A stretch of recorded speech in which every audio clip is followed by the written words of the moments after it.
உங்கள் துக்கம் சந்தோஷமாய் மாறும். இயேசு கிறிஸ்துவின் அன்பு இன்று உங்களை சுத்தமாக்க போகிறது.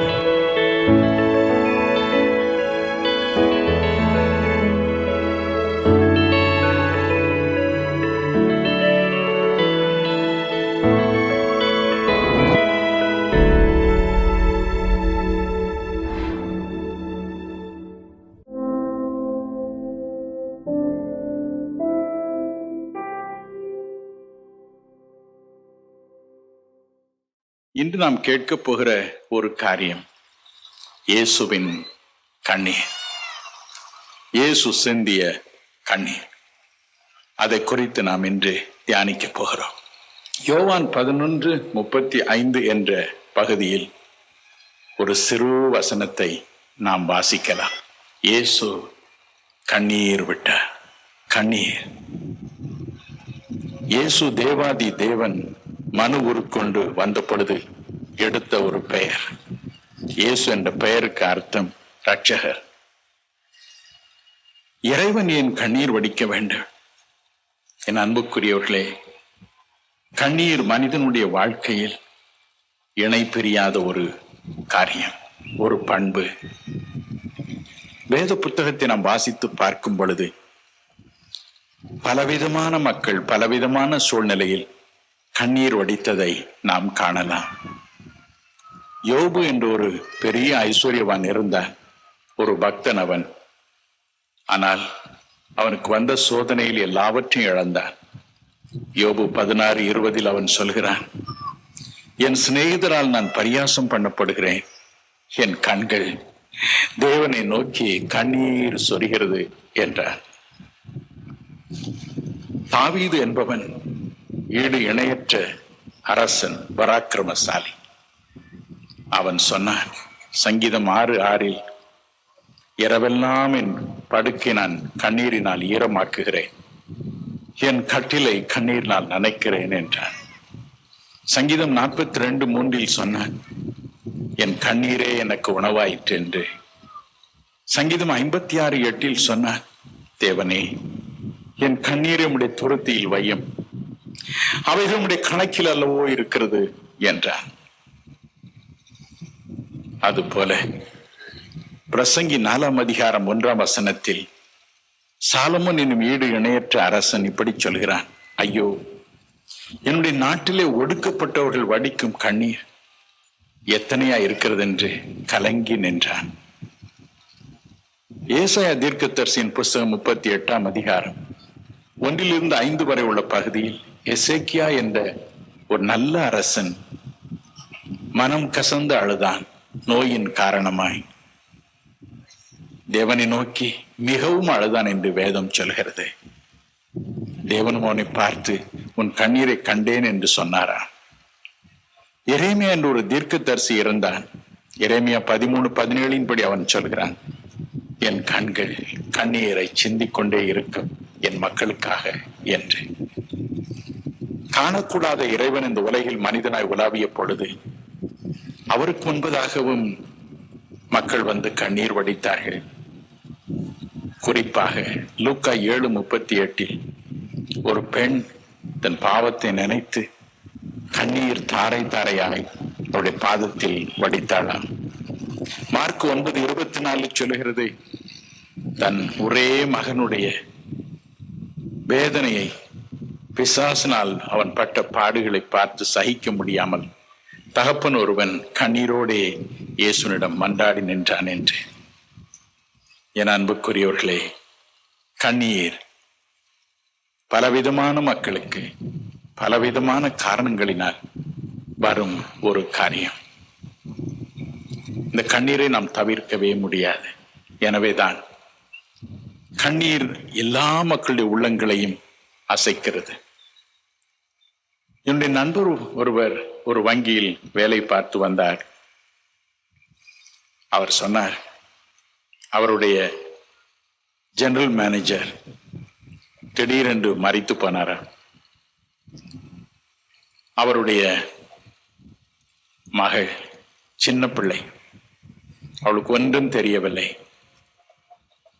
அவரை அவருடைய உடலை எடுக்கும் நேரம்தான் அவளிடம் காட்டினார்களா?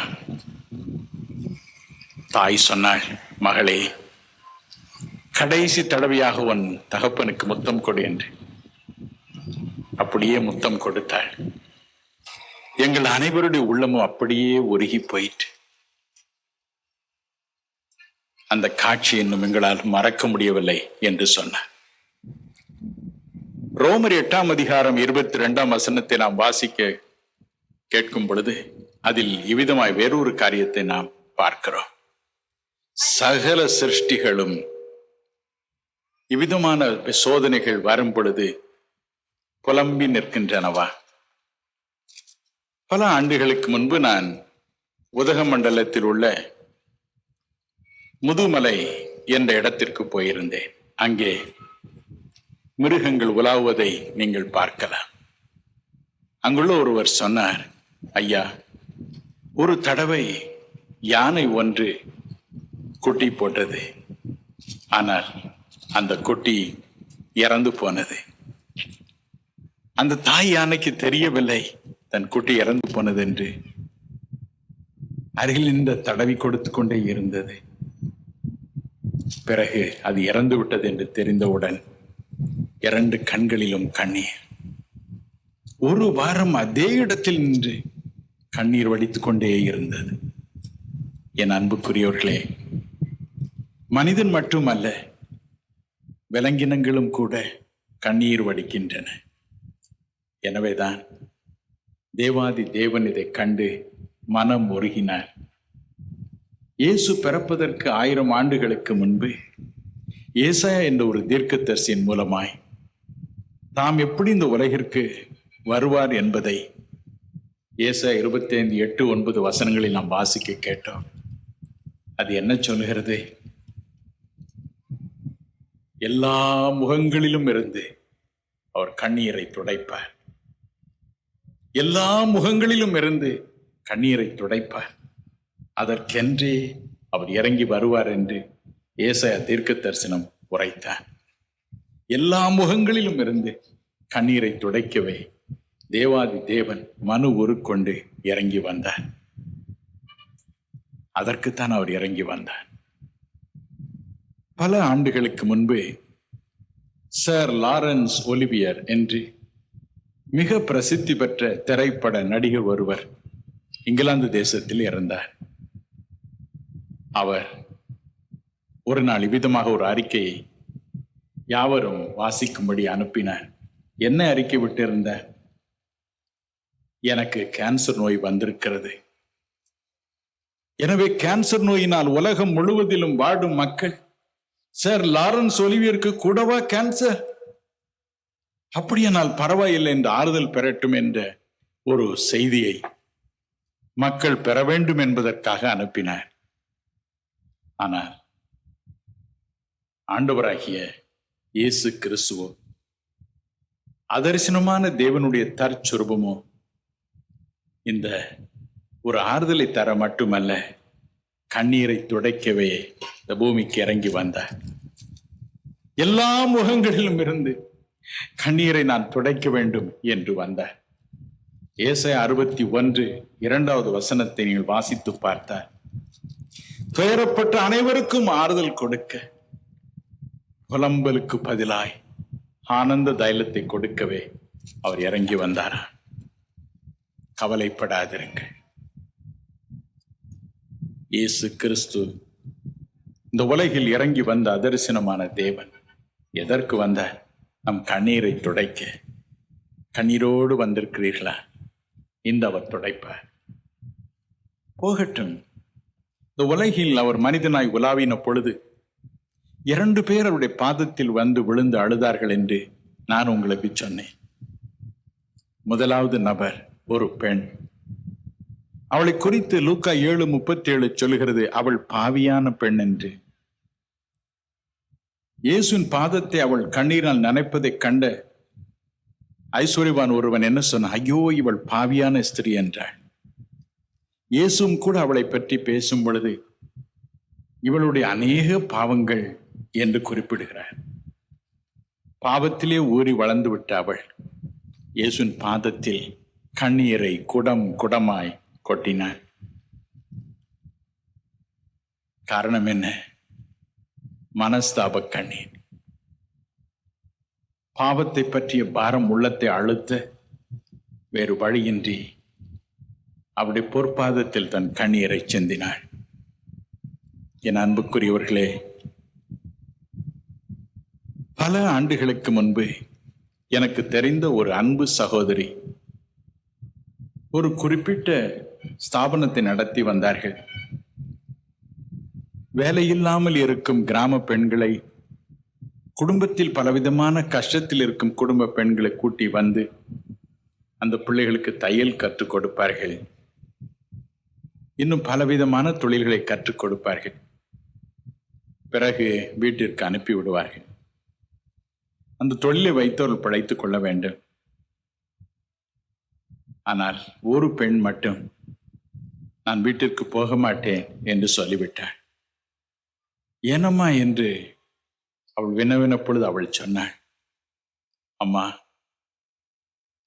என் பெற்றோர் என்னை விபச்சாரத்தில் ஈடுபடுத்தி அதனால் வரும் பணத்தை கொண்டு பிழைக்கிறாள். என் சகோதர சகோதரிகளும் அப்படித்தான் செய்கிறாள். ஐயோ, நான் திரும்ப அந்த பாவ வாழ்க்கைக்கு போக விரும்பவில்லை. தயவு செய்து என்னை அனுப்பிவிடாதிருங்கள் என்று கண்ணீரோடு கெஞ்சினாள். இயேசு அதை அறிந்திருக்கிறார். மனுஷன் முகத்தை பார்க்கிறான், தேவனோ இருதயத்தை பார்க்கிறார் என்று நாம் 1 சாமுவேல் 16:7 வாசிக்கவில்லையா? ஆகவே கர்த்தர் அவளுடைய இருதயத்தை பார்த்தார். அவளுக்கு 2 காரியங்களை செய்தார். என்ன அது? முதலாவது, அவளுடைய பாவங்களை மன்னித்தார். உன் பாவங்கள் உனக்கு மன்னிக்கப்பட்டது என்று சொன்னார். மத்தேயு 9:2 இதே போன்ற ஒரு மனிதனை கண்ட பொழுது, மகனே திடன்கொள், உன் பாவங்கள் உனக்கு மன்னிக்கப்பட்டது என்றார். இவளையும் பார்த்து, என் அன்பு மகளே, உன் பாவங்கள் மன்னிக்கப்பட்டது என்று நிச்சயம் சொல்லியிருப்பார். அடுத்து அவளுக்கு என்னத்தை கொடுத்தார்? சமாதானத்தை கொடுத்தார். நீ சமாதானத்தோட போ, உன் விசுவாசம் உன்னை ரட்சித்தது என்றார். சமாதானத்தோட போ. என் அன்புக்குரியவர்களே, உலகம் கொடுக்கும் சமாதானம் அல்ல, தேவன் கொடுக்கும் சமாதானம். சங்கீதம் 119, 165 சொல்கிறது, தேவன் கொடுக்கும் சமாதானம் பெரிய சமாதானம். ஏசாயா 26:3 சொல்கிறது, தேவன் கொடுக்கும் சமாதானம் பூரணமான சமாதானம். பிலிப்பியர் 4:6-7 சொல்கிறது, ஒரு புத்திக்கும் எட்டாத ஒரு சமாதானம், விளங்கிக் கொள்ள முடியாத சமாதானம். யோவான் 14:27 சொல்கிறது, அது இயேசு கிறிஸ்துக்குள் இருந்த அதே சமாதானம். பாவத்தை மட்டும் மன்னிக்கவில்லை, இந்த சமாதானத்தையும் கொடுத்து அனுப்பினார். 1955 ஆண்டு பிப்ரவரி மாதம் 11ஆம் தேதி நான் தற்கொலை செய்து கொள்ள தீர்மானித்தேன். ரயில் தண்டவாளத்தை நோக்கி ஓடிக்கொண்டிருந்தேன். வழியில் சந்தித்த என் சித்தப்பா எனக்கு கிறிஸ்துவின் அன்பை பற்றி விவரித்து சொன்னார். நம்பிக்கையோடு வீடு திரும்பினேன். ஆண்டவரே, என் குறைகளை எனக்கு மன்னியும் என்று கெஞ்சினேன். 4 மணி நேரம் என்னுடைய பாவங்கள் என் கண்களுக்கு முன்பதாய் தோன்றின. மனம் கசந்து அழுதேன். என் உள்ளத்தில் ஒரு தெய்வீக சமாதானம் இறங்கி வந்தது. இதுவரை பாவமே செய்யாத ஒரு உணர்ச்சி எனக்குள் ஏற்பட்டது. நாட்கள் கடந்தன. என் பட்டப்படிப்பை முடித்தேன். வேலை தேடி தஞ்சாவூர் என்ற ஊருக்கு புறப்பட்டு போனேன். கடலூருக்கும் தஞ்சாவூருக்கும் 99 மைல்கள். 4 மணி நேரம் ரயிலில் போக வேண்டும். 4 மணி நேரம் என் பாவங்களுக்காக அழுத நான் ரயிலில் ஏறினதிலிருந்து தஞ்சாவூர் போய் இறங்கும் வரைக்கும் என்னையும் அறியாமல் பாடல்களை பாடிக்கொண்டே போனேன். அந்த கம்பார்ட்மெண்டில் வந்த ஒரு அம்மாள் தஞ்சாவூரில் இறங்கினார்கள். அவள் என்னை கையை பிடித்து கொண்டு, தம்பி, எங்கே போகிறாய்? உன்னை பார்க்க யாராவது வருவார்களா? வேறு ஒரு இடமும் உனக்கு தங்க இல்லை, இடம் இல்லை என்றால் என் வீட்டிற்கு வந்து விடப்பா. எப்படி பாடிக்கொண்டு வந்தாய், என்ன சந்தோஷம் உன் முகத்தில் என்று அன்போடு சொன்னார். என் அன்புக்குரியவர்களே, இயேசு நம்முடைய உள்ளத்தில் பாவங்களை மட்டும் மன்னிப்பதில்லை, உலகம் தரக்கூடாத ஒரு சமாதானத்தை கொடுத்து, அதோடு கூட இந்த சமாதானத்தினால் எப்பொழுதும் நாம் ஆண்டவருடைய பிரசன்னத்தை உணரும்படி செய்து நம்மை அவர் பரவசப்படுத்துகிறார். சென்னையிலே ஒரு அருமையான நண்பர் எனக்கு உண்டு. அவர் ஒரு கத்தோலிக்க போதகர். அவருடைய பெயர் மிஸ்டர் எம் அலங்காரன். அவர் ஒரு அழகிய பாடலை எழுதி வைத்திருக்கிறார். நீங்கள் ஒருவேளை கேட்டு இருக்கலாம். அவர் எனக்கு சொல்லியிருக்க அந்த பாடலை நீங்கள் ரேடியோவில் போட்டாலும் சரி, எங்கு பாடினாலும் சரி, என் பெயரையும் சொல்ல வேண்டும் என்றாகவே சொன்னேன்.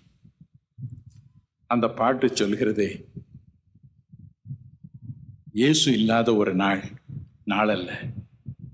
ஆம், இந்த தெய்வீக சமாதானம் நமக்குள் வந்த பிறகு எப்பொழுதும் அவர் நம்மோடு இருப்பதை உணர முடிகிறது.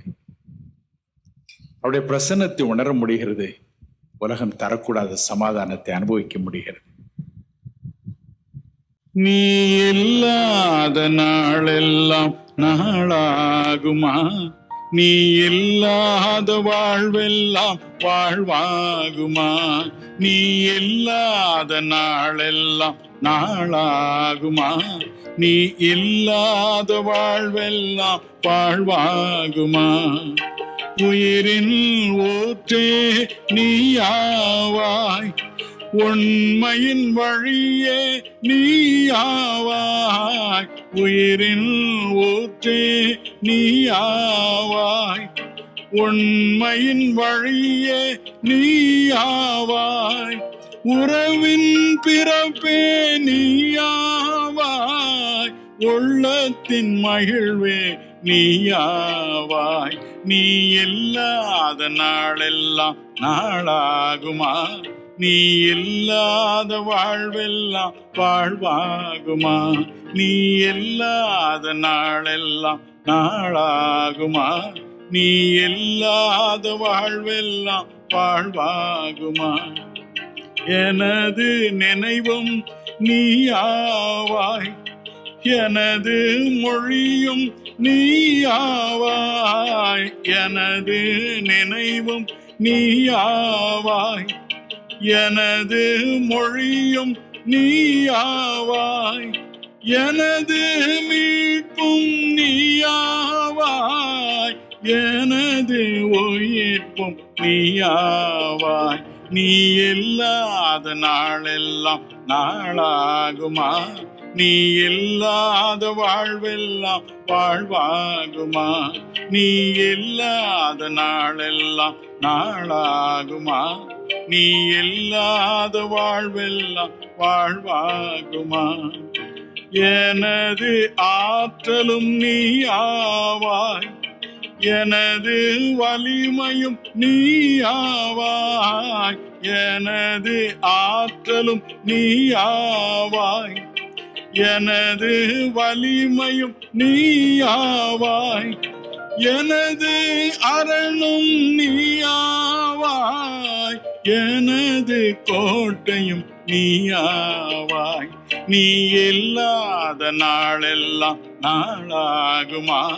நீ இல்லாத வாழ்வெல்லாம் வாழ்வாகுமா? நீ இல்லாத நாளெல்லாம் நாளாகுமா? நீ இல்லாத வாழ்வெல்லாம் வாழ்வாகுமா? நீ இல்லாத நாளெல்லாம் நாளாகுமா? நீ இல்லாத வாழ்வெல்லாம் வாழ்வாகுமா?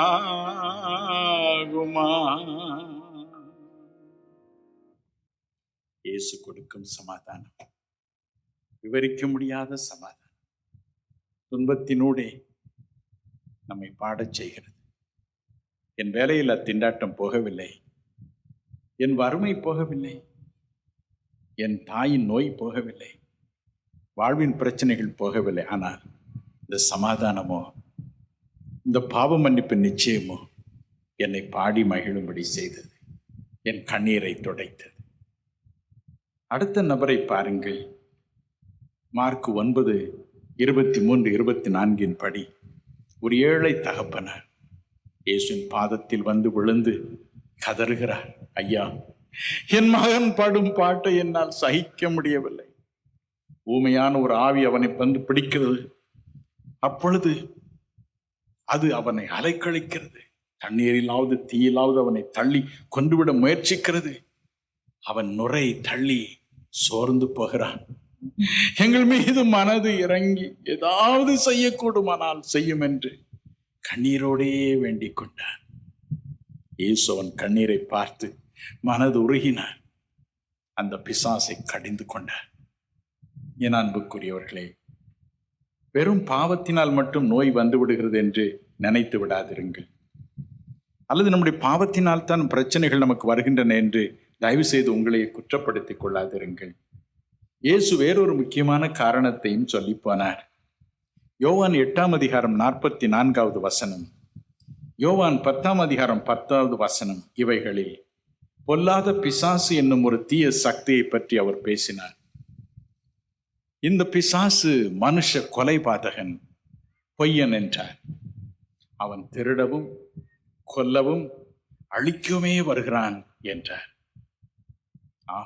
இந்த பிசாசு தான் அந்த சிறு பையனை வாட்டி வதைத்தது. எனினும் வேதம் சொல்லுகிறது, 1 யோவான் 3ஆம் அதிகாரம் 8, 9 வசனங்களில் பிசாசின் கிரியைகளை அழிக்கும்படிக்கே தேவகுமாரன் வெளிப்பட்டார். கவலைப்படாதிருங்கள். உண்மைதான், பிசாசு இருப்பது உண்மைதான், அவன் தொல்லை கொடுப்பது உண்மைதான். ஆனால் எல்லாவற்றுக்கும் மேலாக எல்லா முகங்களிலும் இருந்து கண்ணீரை துடைக்க வந்த ஒரு தேவன் நமக்கு உண்டு. ஒரு உண்மை சரிதையை சொல்லுகிறேன் பாருங்கள். தீபாவளி சமயத்தில் ராஜபாளையம் என்ற ஊரில் இருந்த ராமகிருஷ்ணன் என்ற ஒரு அன்பு சகோதரருடைய 6 வயது மகள், சின்னம் சிறுமி, தன் வீட்டின் அருகே நின்று தன் வீட்டிற்குள்ளிருந்து வெடிப்பொழுதை பார்த்து கொண்டிருந்தாள். அவளுடைய பெயர் ஐஸ்வர்யா. பக்கத்து வீட்டு பையன் வெடி போட்டு கொண்டிருந்தார். அந்த வெடி வெடித்து திடீரென்று அவளுடைய இடது கண்ணில் பாய்ந்தது. ஐயோ, அந்த கண்ணின் உள் உறுப்பு அப்படியே வெந்து போயிட்டு. அலறி அடித்து கொண்டு சென்னைக்கு கொண்டு போனார்கள். சிறந்த கண் வைத்தியர்கள் அதை சோதித்து பார்த்தார்கள். அம்மா, பிள்ளைக்கு கண் பார்வையே வராது என்று சொல்லிவிட்டார். யாரோ சொன்னார்கள் என்பதற்காய் இயேசுலக்கர் ஜெபகோபுரத்திற்கு அந்த பெண்ணை தூக்கி கொண்டு ஓடி வந்தார்கள். என் மகன் அன்று அங்கே இருந்தார். என் மகன் என்னிடம் வந்து சொன்னான், அப்பா, இப்படி ஒரு பிள்ளையை கொண்டு வந்தார்கள். என் உள்ளமே உருகி போயிற்று. தகப்பனார் அழுகிறார், தாய் அழுகிறார். அவள் அழுவதை பார்த்து அந்த பெண் அழுகிறாள். அந்த குருடான கண்ணை பார்க்கும் பொழுது எனக்கு மனமே உடைந்து விட்டது. 3 தடவை ஜெபம் பண்ணிவிட்டேன் என்று சொன்னார். அந்த கண் ஆஸ்பத்திரியில் இருந்த தலைமை வைத்தியர் வெளிநாட்டிற்கு போயிருந்தார். அவரையும் பார்த்து விடுவோம் என்று நம்பிக்கையோடு காத்திருந்தார்கள். அவர் வந்தார். அவரும் சோதித்து பார்த்தார். அவரும் சொன்னார், இந்த கண் பார்வை திரும்பியே வராது, போனதுதான் என்று சொன்னார். அவ்வளவுதான். ஐயோ, அவர்கள் அழுது புரண்டார்கள். திரும்பவும் இயேசுலக்கார் ஜெபகோபுரத்திற்கு ஓடி வந்தார்கள். அன்று நான் இருந்தேன், என் மகன் இல்லை. என்னிடம் ஓடோடி வந்தார்கள். அந்த பிள்ளையும் கொண்டு வந்தார்கள். அந்த பிள்ளையின் முகத்தை பார்த்தேன். என்னையும் அறியாமல் அணைத்து அவளை முத்தமிட்டேன். மகளை இழந்து தவிக்கும் எனக்கு அப்படிப்பட்ட பெண்களை பார்த்தால் அதிக இஷ்டம். என்னையும் அறியாமலேயே முத்தமிட்டு விடுவேன். அனைத்து முத்தமிட்டேன். தாயும் தகப்பனுமோ கதறி அழுதார்கள். ஐயா, கண்ணில்லாத இந்த பிள்ளையை வைத்துக் கொண்டு நாங்கள் எப்படி காலம் தள்ளுவது? பெண் குழந்தை ஆயிற்றே என்று கதறினார்கள். நானும் அழுதேன். அழுகிறவுடனே கூட அழுங்கள் என்று இயேசு சொல்லி போனார். ஆனால் மறுபக்கம் ஒரு தெய்வீக விசுவாசம் எனக்குள் எழுந்து வந்தது. ஒரு மனதுருக்கம் எனக்குள் எழுந்து வந்தது. அந்த பெண்ணின் கண்ணின் மீது என் கைகளை வைத்தேன். சுவாமி, மனம் இறங்கும். இந்த மக்களுடைய முகங்களில் இருந்து கண்ணீரை துடைத்தருள எப்படியாவது இந்த பார்வை திரும்பி வரவே வேண்டும் என்று சொன்னேன். இயேசுவின் கரம் அந்த கண்ணை தொடுவதை பார்த்தேன். உடனே ஒன்றும் நடக்கவில்லை. ஆனால் நான் சொன்னேன், நிச்சயமாய் கண் பார்வை திரும்பி வரும் என்று. நம்பிக்கையோடு வீட்டிற்கு போனார்கள். அதே பெண் தன் பெற்றோரோடு டிசம்பர் 22 சென்னைக்கு திரும்பி வந்தாள். இதை போன்ற ஒரு கூட்டத்தில் எழுந்து நின்றாள். வலது கண்ணை மூடிக்கொண்டாள். பழுதுபட்டு போன, குருடாய் போன, எல்லா உள் உறுப்புகளும் எரிந்து போன அந்த கண் பிரகாசமாக இன்று பார்வையோடு விளங்குகிறது. அத்தனை பேர் மத்தியிலும் அவள் புத்தகத்தை எடுத்து இனிமையாய் வாசித்தாள். யாவரும் பிரமித்தார்கள். நானும் பிரமித்தேன். இயேசுவின் அன்பை எண்ணி கவலைப்படாதிருங்கள். இயேசு கிறிஸ்து இந்த பூமிக்கு இறங்கி வந்தது எதற்காக? எல்லா முகங்களிலும் இருந்து கண்ணீரை துடைப்பதற்காக. இன்றும் அந்த பெண், அந்த பெற்றோர் ராஜபாளையத்தில் வாழ்ந்து வருகின்றார்கள். இயேசு உயிரோடு இருக்கிறார். மனம் கலங்காதிருங்கள். துன்பங்கள் தொல்லைகள் உன்னை சூழ்ந்து கொண்டாலும், துன்பங்கள் தொல்லைகள் உன்னை சூழ்ந்து கொண்டாலும், அன்பர் உன்னை தேற்றும் நேரம் ஆனந்தமல்லோ. அன்பர் உன்னை தேற்றும் நேரம் ஆனந்தமல்லோ. சோர்ந்து போகாதே மனமே, சோர்ந்து போகாதே. யாவரும் கைகளை தட்டி மகிழ்ச்சியோடு பாடுவார், சந்தோஷமாக பாடுவார். ஐஸ்வர்யாவின் கண்களை 1995 திறந்த இயேசு இன்று இங்கு மத்தியிலே, உங்கள் மத்தியிலே விளாவிக் கொண்டிருக்கிறார். இன்றிரவு உங்கள் பிள்ளைகளையும் அணைப்பார், உங்கள் குழந்தைகளை முத்தமிடுவார், உங்கள் குழந்தைகளுடைய வாழ்க்கையிலுள்ள குறைவுகளை மாற்றுவார், அவருடைய சரீரங்களை குணமாக்குவார். காரணம், அவர் உயிரோடு இருக்கிறார். அவர் உயிரோடு இருக்கிறார். கவலைப்படாதிருங்க. கண்டுனை அழைத்த தேவன் கைவிடுவாரோ? கண்டுனை அழைத்த தேவன் கைவிடுவாரோ? சோர்ந்து போகாதே மனமே, சோர்ந்து போகாதே.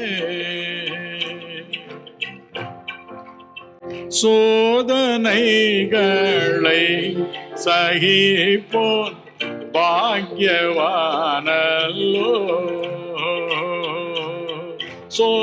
சோதனைகளை சகிப்போன் பாக்யவானல்லோ. ஜீவ கிரீடம் சோடும் நேரம் என்ன பேரின்பம்.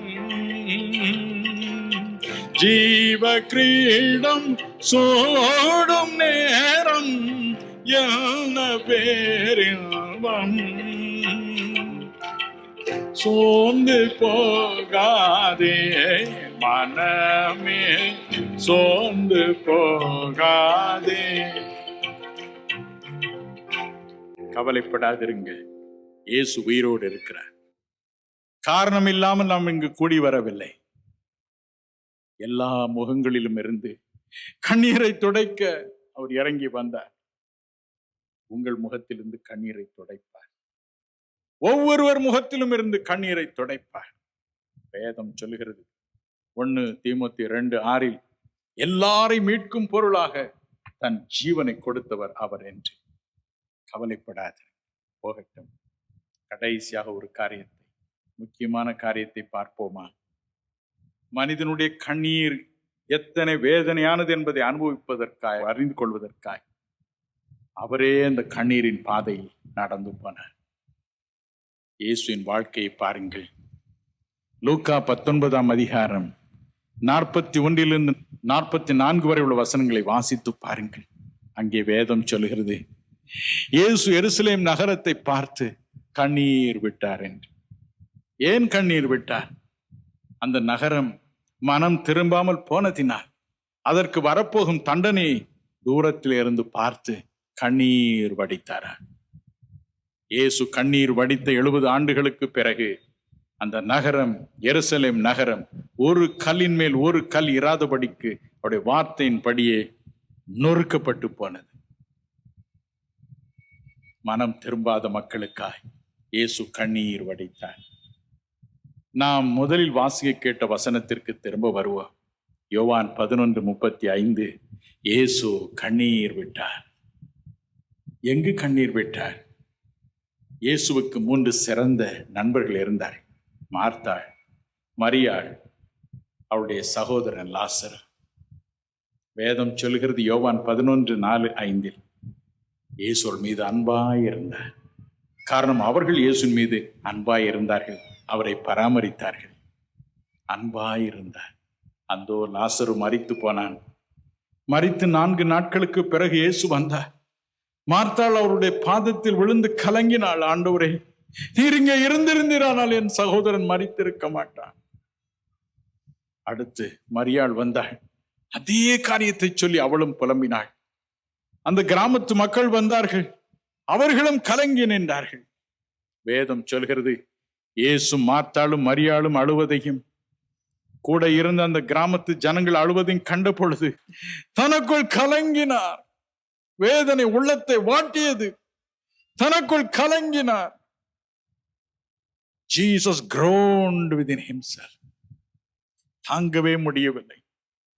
இறுதியில் உட்கார்ந்து கண்ணீர் விட்டார். மனம் கசந்து அழுதார். ஐயோ, என் சகோதரனாகிய லாசருவே, இதே வீட்டிலே உன்னை பார்த்திருக்கிறேனே, நீ எங்கு போனாய்? இயேசு கண்ணீர் விட்டார். 1995 ஆண்டு ஜனவரி மாதம் 5ஆம் தேதி நான் ஒரு திருமண வீட்டிற்கு போயிருந்தேன். திருமணத்தை முடித்து விருந்து சாப்பிட்டு இரவு 11 மணிக்கு திரும்பினேன். என் மனைவி ஒரு துக்க செய்தி என்றாள். என்ன என்றேன். நாம் என்று போய் வந்தோமே நம்முடைய உறவினர் வீடு, அவர்களுக்கு ஒரு குழந்தை பிறந்திருக்கிறது என்று, ஆண் குழந்தை பிறந்திருக்கிறது என்று சந்தோஷமா வாழ்த்தி வந்தோமே, அந்த குழந்தை 3 மணிக்கு மரித்து விட்டது.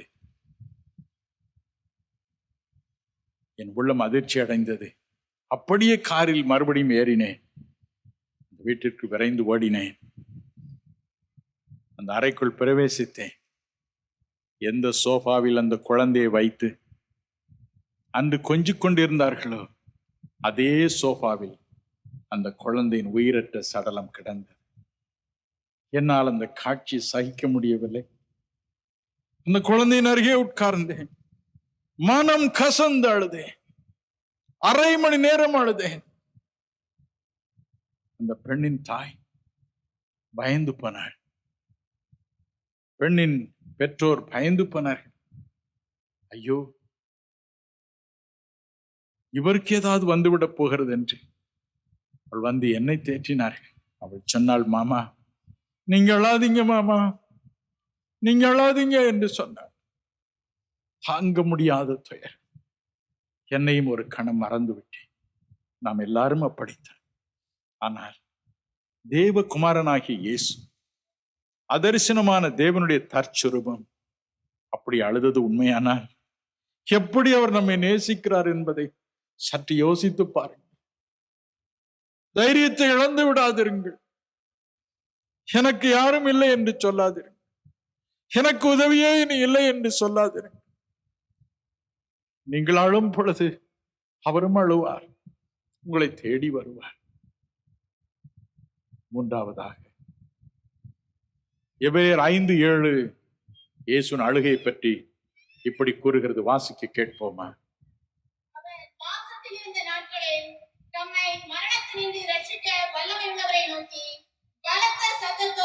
கண்ணீரோடும் விண்ணப்பம் பண்ணி வேண்டுதல் செய்து தமக்கு உண்டான பய பக்தி நிமித்தம் கேட்கப்பட்டு பலத்த சத்தத்தோடும் கண்ணீரோடும் இயேசு வனாந்தரமான இடங்களுக்கு போய் கதறி அழுதார். ஏன்? 2 காரணங்களுக்காக. ஒன்று, மரணத்தை பற்றிய பயம். உபாகம் 32:40 சொல்கிறது, தேவன் தன்னை பற்றி இப்படி சொல்கிறார், நான் என்றென்றும் ஜீவிக்கிறவர். I live forever. யாத்ரா 3:14 தன்னை பற்றி தேவன் சொன்னார், நான் இருக்கிறவராகவே இருக்கிறேன், எனக்கு மரணமே கிடையாது. வெளிப்படுத்தும் விசேஷம் 1:11 சொன்னார், நானே ஆல்பா, நானே ஓமேகா, நானே தோற்றம், நானே முடிவு. ஆனால் அப்படி சொன்ன அவர் இப்பொழுது மரணத்தை எதிர்பார்க்க வேண்டிய சூழ்நிலை. மறுபக்கம் சிலுவையில் அதற்கு முன்பும் படப்போகும் பாடுகள். ஐயோ, என்னை வாரினால் அடிப்பார்களே, ஐயோ என் முகத்தில் காரி துப்புவார்களே, என் தலையில் முள்முடி வைத்து அடிப்பார்களே. 600 சேவர்கள் சூழ்ந்து நின்று தடிகளினால் என்னை தாக்குவார்கள். கைகள் கால்களின் ஆணிகள் பாயுமே, என் நெஞ்சில் ஈட்டியில் குத்துவார்களே, எப்படி அதை சகிப்பது? வேதனை வேதனை.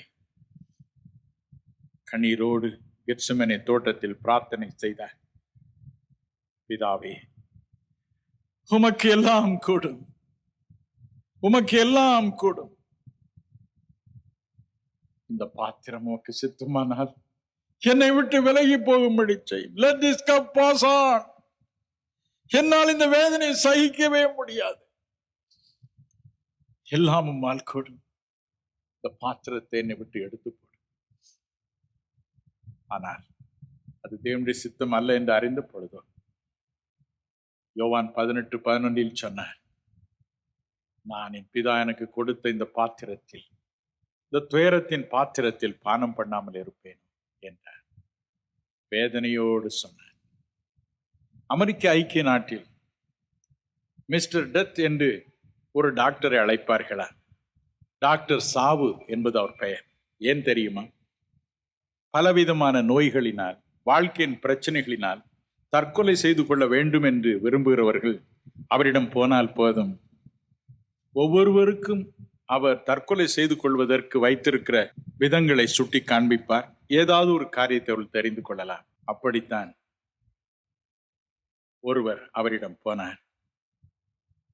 அவருக்கு சொன்னார், அவர் தெரிந்து கொண்ட ஒரு காரியத்தை குறித்து, ஐயா, இந்த முகமுடி நீங்கள் அணிந்து கொண்டால் போதும், அதற்குள் விஷவாயுவை நான் செலுத்துவேன், அப்படியே மூச்சு முட்டி நீங்கள் இறந்து போவீர்கள். அப்படியே அந்த மனிதர் ஒத்துக்கொண்டார். அந்த நாள் வந்தது, முகமுடியை போட்டார், விஷவாயு உள்ளே நுழைந்தது. கொஞ்ச நேரம் அந்த மனிதர் பேசாமல் இருந்தார். ஆனால் அதற்கு பிறகு திக்குமுக்காடி போனார். போட்ட முகமுடி எப்படியாவது எடுத்துவிட வேண்டும், என்னை காப்பாற்றுங்கள் என்று கூச்சலிட்டார். ஆனால் அது எடுக்க முடியாதபடிக்கு நன்றாக அழுத்தி வைக்கப்பட்டிருந்தது. பரிதாபமாய் துடி துடித்து இறந்து போனார். என் அருள்நாதர் இயேசுவும் அப்படித்தார். சிலுவைக்கு போகும் என்பதாய் இவ்வாறு கதறினார், உமக்கு சித்தமானால் இந்த பாத்திரம் என்னை விட்டு நீங்கும்படி செய். Take away this mask. இந்த மூடியை எடுத்து போடு. ஆனால் தேவன் எடுக்கவில்லை. துடி துடித்து அவர் இறந்து போனார். ஏன் என்னை கைவிட்டீர்? என் தேவனே, என் தேவனே, ஏன் என்னை கைவிட்டீர் என்று மத்தேயு 27:46 படி கதறியே தன் ஜீவனை விட்டார். நமக்காக நமக்காக வேதம் சொல்கிறது, அவர் தாமே நம்முடைய பாடுகளை ஏற்றுக்கொண்டு நம்முடைய துக்கங்களை சுமந்தார். என் அன்புக்குரியவர்களே, இன்று உங்களுக்கு நம்பிக்கை உண்டு. இன்று உங்களுக்கு நம்பிக்கை உண்டு. உங்களுக்கு ஒரு எதிர்காலம் உண்டு. உங்கள் கண்ணீருக்கு ஒரு முடிவு உண்டு. இயேசு எதற்கு இறங்கி வந்தார்? சகல முகங்களிலும் இருந்து கண்ணீரை துடைக்க இன்றிரவு அவர் துடைக்க ஆயத்தமாயிருக்கிறார். நாம் ஒன்று செய்வோம். இந்த இயேசு கிறிஸ்துவுக்கு நான் என் உள்ளத்தில் என் வாழ்க்கையில் இடம் கொடுத்திருக்கிறேனா என்று சோதித்து பார்ப்போம். நாதா, இதுவரைக்கும் நான் இடம் கொடுக்கவில்லை, வெறுமனே அழுது கொண்டுதான் நான் இருக்கிறேன். என் கண்ணீரை துடைக்க வல்ல உமக்கு என் உள்ளத்தில் இடம் கொடுக்கவில்லை அப்பா. என்னால் இனி என் வாழ்க்கையை தனிமையாக நடத்த முடியாது. நீர் இன்று என் உள்ளத்திற்குள் வாரும், என் வாழ்க்கைக்குள் பிரவேசியும், என் வீட்டை பற்றிய பொறுப்பை எடுத்துக்கொள்ளும், என் குடும்பத்தை பற்றிய பொறுப்பை எடுத்துக்கொள்ளும் என்று கண்ணீரோடு கதறுவீர்களா? அவர் வருவார். அவர் உயிரோடு இருக்கிறார். ஐஸ்வர்யா என்ற அந்த பெண்ணுக்கு 95வது ஆண்டில் திரும்ப கண் பார்வையை கொடுத்த இயேசு உயிரோடு இருக்கிறார். இன்று உங்களுக்கும் வாழ்வு தருவார். ஒரு நிமிஷம் கண்களை மூடுவோமா? உங்கள் பிரச்சனைகளுக்காக ஜெபிக்கும் முன்பதாய் ஒரு வினாடி உங்கள் உள்ளத்தில் அவருக்கு இடம் கொடுங்கள். முதலாவது அவர் உள்ளே வரட்டும். ஐயா, எனக்கும் ஒரே கண்ணீர் தான், என் முகமெல்லாம் கண்ணீரினால் நிறைந்திருக்கிறது, எனக்கு அவர் வேண்டும் என்று சொல்கிறவர்கள், என் கண்ணீரை துடைக்க வல்ல ஒப்பற்ற தேவகுமாரனே, மனு உருக்கொண்டு இறங்கி வந்த அன்பின் வடிவே, என் வாழ்க்கையில் இன்று பிரவேசித்தள்ளும் என்று கதறுவீர்களா? அவர் இப்பொழுது வருவார். ஆண்டவரே, என் கண்ணீரை பாரும், என் வாழ்க்கைக்குள் நீர் வாரும் ஆண்டவரே, என் இருதயத்திற்குள் வாரும் ஐயா. பலவிதமான பாரங்களினால் கண்ணீர் வடிக்கும் என் வாழ்க்கைக்குள் நீர் வரவே வேண்டும் என்று கண்ணீரோடு கெஞ்சுவீர்களா? அவர் இப்பொழுது வருவார், எப்பொழுது வருவார். இப்பொழுது உள்ளத்திற்குள்ளே அவர் பிரவேசிப்பார். உலகம் தரக்கூடாத சமாதானத்தை கொடுப்பார். உங்கள் குறைகள் குற்றங்களை மன்னிப்பார். கண்ணீரோடு கெஞ்சுங்கள். அவர்தான் உங்களுக்கு இன்று தேவை. மனு உருக்கொண்டு இறங்கின அவர்தான் இன்று உங்களுடைய தேவை. அவரை நோக்கி கூப்பிடுங்கள், அவரை அழையுங்கள். அப்பா, என் இருதயத்திற்குள்ளே வாரும், வாரும் ஐயா, வாரும், இப்பொழுது வாரும். நாளைக்கல்ல, இப்பொழுது வாரும், இப்பொழுது, ரைட் நவ், நவ், நவ், இப்பொழுது வாரும், இப்பொழுது வாரும், இப்பொழுது வாரும், என் கண்ணீரை துடைக்க வாரும் என்று கண்ணீரோடு கெஞ்சுங்கள். கர்த்தர் உங்கள் வாழ்க்கைக்குள்ளே இப்பொழுது நுழைவார். எல்லா முகங்களிலும் இருந்து எல்லா கண்ணீரையும் துடைக்க வந்த இயேசு உள்ளத்திற்குள்ளே நுழைவார் இப்பொழுது. இதுதான் முக்கியமான நேரம், முக்கியமான நேரம், உங்கள் வாழ்க்கையை மாற்றும் ஒரு நேரம், முக்கியமான நேரம், முக்கியமான நேரம், the most important time, முக்கியமான நேரம். இந்த நேரத்தை விட்டு விடாதிருங்கள். இயேசு உண்மையில் உங்கள் அருகே கடந்து போகிறார். ஒவ்வொரு அருகையும் கடந்து போகிறார். Hallelujah, hallelujah, hallelujah. Thank you Jesus, thank you Jesus. என் அன்பு சகோதரி சரளா, உன்னுடைய பெயர் திரும்ப திரும்ப திரும்ப எனக்கு முன்பதாய் வருகிறது. சரளா, நீ எங்க இருக்கிறாய்? இயேசு உன்னை தொட ஆசீர்வதிக்க உள்ளத்திற்குள்ளே வர விரும்புகிறார். ஒரு தெய்வீக அனுபவத்தை நீ இப்பொழுது பெற்றுக்கொண்டு இருக்கிறாய். வானம் திறந்திருக்கிறது, அவருடைய பிரசன்னம் மேல் இறங்கிக் கொண்டு இருக்கிறது. உலகம் தரக்கூடாத சமாதானம் உன்னை நிரப்பிக் கொண்டு இருக்கிறது. சரளா, இயேசு உன்னை ஆசீர்வதித்துக் கொண்டு இருக்கிறார். நன்றி அப்பா, நன்றி, நன்றி, நன்றி, நன்றி, நன்றி, நன்றி. அன்பு சகோதரி பங்கஜம், உனக்குள்ளும் இயேசு இறங்கிக் கொண்டு இருக்கிறார், இறங்கிக் கொண்டு இருக்கிறார். அன்பு மகள் ஜூலியட், உனக்குள்ளும் இறங்கிக் கொண்டு இருக்கிறார். என் அன்பு தம்பி முத்து, முத்து, வாழ்க்கையில் எல்லாவற்றையும் இழந்து தவித்து நிற்கும் என் அன்பு மகன் முத்து, உனக்குள்ள அவர் இறங்கிக் கொண்டு இருக்கிறார், இறங்கிக் கொண்டு இருக்கிறார், இப்பொழுது இறங்கிக் கொண்டு இருக்கிறார். அன்பு சகோதரர் பெரியசாமி, கவலைப்படாதிருங்கள். எதிர்காலத்தை பற்றி உங்களுக்கு விரோதமாய் இருக்கிற உங்கள் பட்சமாய் திரும்புவார்கள். இழந்த எல்லாவற்றையும் திரும்ப பெறுவீர்கள். இயேசு உங்களை ஆசீர்வதித்துக் கொண்டு இருக்கிறார். நன்றி, நன்றி, நன்றி, நன்றி. மிஸ்டர் காஷ்மீர், இயேசுவை ஆசீர்வதிக்கிறார். நன்றி அப்பா, நன்றி. அநேகருடைய உள்ளங்களில் இயேசு இறங்கிக் கொண்டு இருக்கிறார். பிரியமானவர்களே, அநேகருடைய உள்ளங்களில் இயேசு இறங்கிக் கொண்டு இருக்கிறார். ஹல்லேலூயா. Thank you Jesus, thank you Jesus, thank you Jesus. நன்றி, நன்றி, கோடா கோடி நன்றி. ஒவ்வொருவரை நிரப்புவதற்காக நன்றி சுவாமி. ஒவ்வொருவரை நிரப்புவதற்காய் நன்றி. கோடா கோடி நன்றி, கோடா கோடி நன்றி. Thank you Jesus. இப்பொழுது நோயினால் வாடுபவர்களை குணமாக்குவதாக இயேசு சொல்கிறார். ஹல்லேலூயா. தேங்க்யூ. நான் இயேசுவின் ஊழியன் மாத்திரமே, இயேசுவின் ஊழியன் மாத்திரமே. அவர் என்ன சொல்கிறாரோ அதை உங்களுக்கு சொல்வேன். இயேசு எனக்கு சொல்கிறார், இன்று இரவு சரீரத்தில் பலவிதமான வலிகள் உள்ளவர்களை இப்பொழுது அவர் குணமாக்க விரும்புகிறார். என்னென்ன வலியா இருந்தாலும் சரி, நெஞ்சு வலியோ, கால் வலியோ, முழங்கால் வலியோ, முதுகு வலியோ, எந்த வலியா இருந்தாலும் பரவாயில்லை. இயேசு இப்பொழுது உங்களை குணமாக்குவார். இப்பொழுது குணமாக்குவார். இப்பொழுது குணமாக்குவார்.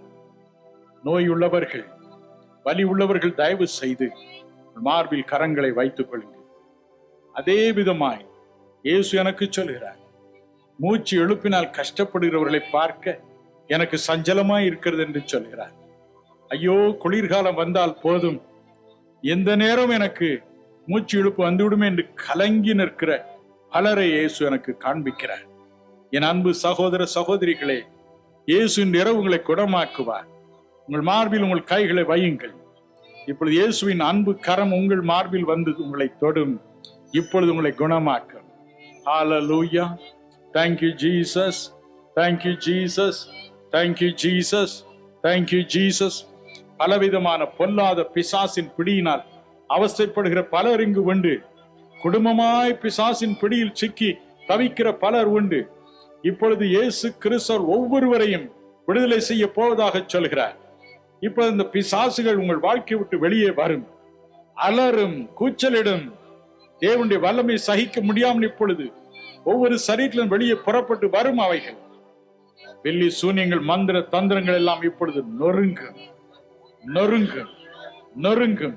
இப்பொழுது இந்த பிசாசுகள் கூச்சலிடும், ஒவ்வொரு சரீரத்தை விட்டு வெளியே வரும். இப்பொழுது நன்றி, நன்றி அப்பா, நன்றி, நன்றி, நன்றி, நன்றி. அநேக தாய்மார்கள் தங்கள் குழந்தைகளை கரங்களில் வைத்து அழுது கொண்டு இருக்கிறார்கள். ஐயோ, என் குழந்தை நடக்கவில்லை ஐயா, என் குழந்தைக்கு தலையை அசைக்க முடியவில்லை ஐயா, ஐயோ, என் குழந்தை பிறந்ததிலிருந்து இப்படி கைகாலை அசைக்காமல் கிடக்கிறது என்று புலம்புகிற அநேக சகோதர சகோதரிகள் இங்கு உண்டு என்று இயேசு எனக்கு சொல்கிறார். அந்த குழந்தைகள் மீது உங்கள் கைகளை இப்பொழுது வையுங்கள். அந்த குழந்தைகளை இயேசு ஆசீர்வதிப்பார். அந்த குழந்தைகளை இயேசு இப்பொழுது விடுதலை செய்வார். நன்றி, நன்றி, நன்றி, நன்றி, நன்றி, நன்றி. இப்பொழுது நான் உங்களுக்காக ஜெபிக்க போகிறேன். இப்பொழுது இயேசுவின் கரம் உங்களை தொடுவதை உணர்வீர்கள். உங்கள் சரீரத்திலே எலக்ட்ரிக் ஷாக், மின்சாரம் போன்ற ஒரு சக்தி பாய்ந்து போவதை சிலர் உணர்வீர்கள். நெருப்பு போல இறங்கி போவதை சிலர் உணர்வீர்கள்.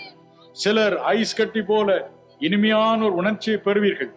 வேறு சிலர் யாரோ தொடுவது போல உணர்வீர்கள். வேறு சிலர் ஒன்றை உணர மாட்டீர்கள். ஆனால் நடக்க முடியாத உங்கள் கால்கள் நடக்கும், அசைக்க முடியாத கைகள் அசையும். நோய்கள் உங்களை விட்டு பறந்திருப்பதை உணர்வீர்கள். நாம் ஜெபிப்போமா? நன்றி, நன்றி, நன்றி அப்பா, நன்றி. ஒவ்வொருவர் மீது உடைய கரங்களை வையும். இப்பொழுது எல்லா வலிகளையும் இயேசு கிறிஸ்துவின் நாமத்தில் சபிக்கிறேன். ஒவ்வொரு வலியும் இப்பொழுது வெளியே வரட்டும் ஆண்டவரே, வரட்டும். ஒவ்வொரு மூச்சு இழுப்பு நோயும், ஒவ்வொரு ஆஸ்மாவும், ஒவ்வொரு பிராங்கைட்டிஸும் சுகமாகும்படிக்கு நான் கட்டளை கொடுக்கிறேன். இயேசுவின் நாமத்தில் ஒவ்வொரு நுரையீரலும் குணம் பெறட்டும், பெறட்டும் ஆண்டவரே. எல்லா வலிகளும் மாறட்டும், எல்லா மூச்சு இழுப்பும் மாறட்டும் ஆண்டவரே. ஒவ்வொரு குழந்தையின் மீது கரங்களை வையும். ஒவ்வொரு குழந்தையின் மீதும், ஒவ்வொரு குழந்தையின் மீதும் கரங்களை வையும் ஆண்டவரே.